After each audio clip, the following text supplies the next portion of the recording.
کہ جو ہے جیسے کہ جب آپ صلی اللہ علیہ وسلم نے جو ہے ظہور کیا تھا اپنی نبوت کا، تو وہ جن جن کے اوپر جاتے تھے دعوت لے کے، تو اس میں سے جو ایمان لاتے تھے قبول کرتے تھے، تو اور اس میں سے بھی جو ایمان نہیں لاتے تھے، جو ان کو جھٹلاتے تھے، تو ان کی تو دیکھ رہی تھی حجت پوری ہو گئی، انہوں نے نبی کو جھٹلایا، ان کے سامنے نبی آئے اور قرآن کی آیتیں پیش کی اور انہوں نے آپ جھٹلایا اس کو. والی بات سمجھ گئے نا، تو آپ ایک دوسرے ٹاپک نہیں پہ نہیں جائیں. نہیں جی دوسرے ٹاپک نہیں، وہی آپ سنیے. تو بولیے. وہاں پہ تو حجت پوری ہو گئی کہ جو ہے انہوں نے انکار کیا. لیکن جو انسان ایسا ہوتا ہے جس کے پاس، جیسے کوئی انسان ہے نیک دل اچھا ہے، لیکن اس کے پاس دعوت نہیں پہنچ پائی کسی کارن کی، مطلب جی ایسا اس کے اسباب نہیں بن پائے اس کی زندگی میں، تو وہ جی جو ہے اگر بن پاتے اسباب تو وہ ضرور حق کو، کیونکہ وہ سچا انسان تھا، وہ ضرور حق کو ہاں قبول ہاں کرتا.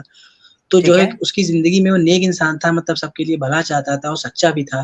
لیکن کچھ اس کی ایسا بھی اس کا ماحول بنا، اس کا جو ہے ایسی صحبت رہی جو ہے ایسا کہ جو ہے وہ جو ہے ایمان نہیں لا پایا، کفر پہ مر گیا. تو اس کے لیے کہ جہاں انٹرنیٹی کے لیے اس کے لیے جہنم ہے، کیونکہ اس کے پاس تو ایسی کوئی دعوت آ ہی نہیں پائی تھی. آپ اس کا جواب تو نہیں اس کے جانتے ابھی تک. میں نے کئی جی بار اس کا جواب دیا ہے، اس سوال کا کئی بار جواب دیا ہے. کیا پھر ایک بار آپ نے اس کا جواب آج تک سنا نہیں ہے؟ چلیے بتا سنا دیتا ہوں. دیجیے دیکھیے سر، کیا ان کو لگتا ہے انہوں نے نہیں سنا ہے، سنا دیجیے ان کو. ٹھیک ہے چلیے میں آپ کو یہ بات بتا دیتا ہوں، پروف کے ساتھ بتاتا ہوں. اسکرین پہ پروف لائیں گے. ہاں ٹھیک ہے. دیکھیے قرآن و حدیث میں اس کے بہت سارے پروفس ہیں کہ اللہ سبحانہ و تعالیٰ کنہیں سزا دے گا. واضح طور پہ دیکھیے یہ آیت ہے یہاں پہ آپ کے سامنے اسکرین پر، وَمَا كُنَّا مُعَذِّبِينَ حَتَّى نَبْعَثَ رَسُولًا. اللہ تعالیٰ نے فرمایا کہ ہم عذاب نہیں دیں گے یہاں تک کہ ہم رسول کو نہ بھیج دیں. تو اللہ تعالیٰ نے وعدہ کیا ہے اللہ عذاب نہیں دے گا. اور جہنم کے دروازے پر جو داروغہ ہوں گے، کلما القی فیہا فوج سالہم خزنتہا، جب بھی وہاں پر ایک گروپ آئے گا تو وہاں کے جو گارڈز ہیں وہ کہیں گے الم یاتکم نذیر، کیا تمہارے پاس ڈرانے والے نہیں آئے؟ تو وہ کہیں گے قالوا بلا قد جاءنا نذیر، کہ ہاں ہمارے پاس ڈرانے والا آیا تھا. فکذبنا، ہم نے اسے جھٹلا دیا. تو ایسی کئی آیتیں ہیں، ویل یومئذ للمکذبین، بدبختی اس دن جھٹلانے والوں کے لیے. اور قرآن کی سورہ نساء سورہ فوس 115، من بعد ما تبین لہ الہدی، حق واضح ہونے کے بعد بھی جو جھٹلاتا ہے اس کے لیے سزا بتائی گئی. اب آپ کا سوال یہ آتا ہے کہ بھئی جس کو پیغام ہی نہیں ملا اس کا کیا؟ تو اس کے تعلق سے حدیثیں موجود ہے. یہ جو حدیث میں بتا رہا ہوں، یہ سورہ 17 ورس 15، یہ جو پہلی آیت آپ دیکھ رہے ہیں نا، اس کی تفسیر میں ابن کثیر میں منشنڈ ہے اور مسند احمد کی جی حدیث جی ہے، حدیث سے. اس میں آتا ہے کہ 4 لوگ اللہ تعالیٰ سے قیامت کے دن حجت کریں گے. ایک وہ شخص جو ماتا فی الفترہ، جو فترے کے دور میں پیدا ہوا، یعنی 2 نبیوں کے درمیان کے دور میں پیدا ہوا، وہ کہے گا اللہ میرے پاس حق آیا ہی نہیں. ایک وہ شخص ہوگا اسم، جو بہرا ہوگا، وہ کہے گا اللہ حق آیا لیکن مجھے سنائی نہیں دیا. تیسرا وہ ہوگا احمق، وہ کہے گا حق آیا سنائی بھی دیا لیکن سمجھ میں نہیں آیا. اور چوتھا وہ حرم، جو حق آیا سنائی بھی دیا سمجھ میں بھی آیا لیکن برابر سے سمجھ میں نہیں آیا، بہت بوڑھا ہوگا. تو یہ 4 لوگ اللہ تعالیٰ سے حجت کریں گے قیامت کے دن، اس حدیث میں آتا ہے.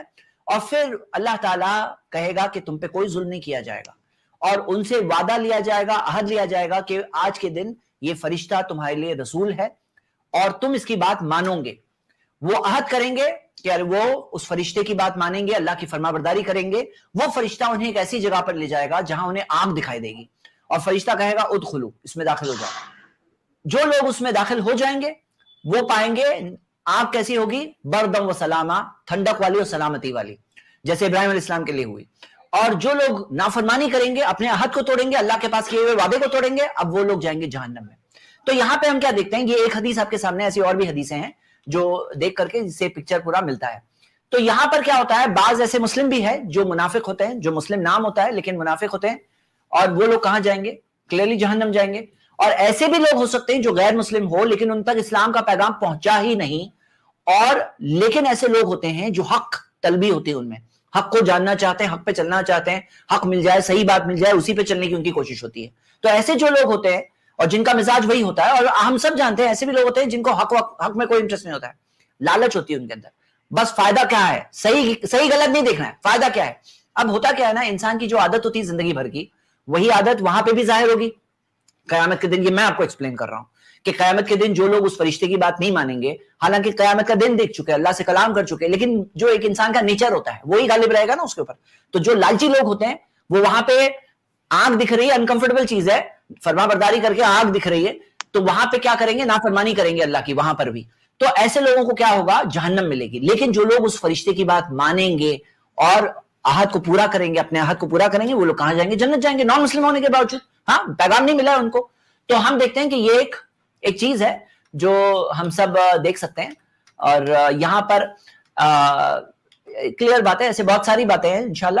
تو بنیادی طور پر امید کرتا ہوں آپ کو یہ بات سمجھ میں آئی ہوگی. کہ آپ کا سوال کا جواب ملا آپ کو عمیر بھائی؟ جی آواز جی صاحب میں تھوڑی بتائیں، آپ نے تھوڑا جو ہے آپ کا وہ ہو رہا تھا، مطلب کٹ رہی تھی آواز. جی کوئی بات نہیں، آپ ایسا کریے گا اسکرین میں پیچھے آ کے یوٹیوب پہ دیکھیے. باقی میں آپ کو جواب بتا رہا ہوں. اللہ تعالیٰ کسی پہ ظلم نہیں کرتا، کسی کے ساتھ ناانصافی نہیں کرتا، اور حق بات ایک ہی ہے. میں نے ایک ویڈیو بنائی ہے، ایک سیریز ہے i+ TV پہ، وائی اسلام 100 ریزنز. آپ ضرور اس ویڈیو کو دیکھیے، اس میں 100 ریزنز دیے گئے. اگر ایک بھی وجہ آپ کو سمجھ میں آ گئی تو آپ کے لیے کافی ہے اسلام کی حقانیت اور سچائی کو سمجھنے کے لیے. ہاں جزاک اللہ خیر. امید کرتا ہوں آپ کو انشاءاللہ سب سے بڑی دولت دنیا کی جو ہے ایمان کی دولت، اللہ تعالیٰ اس دولت سے نوازے ہم سب کو. شکریہ. السلام علیکم.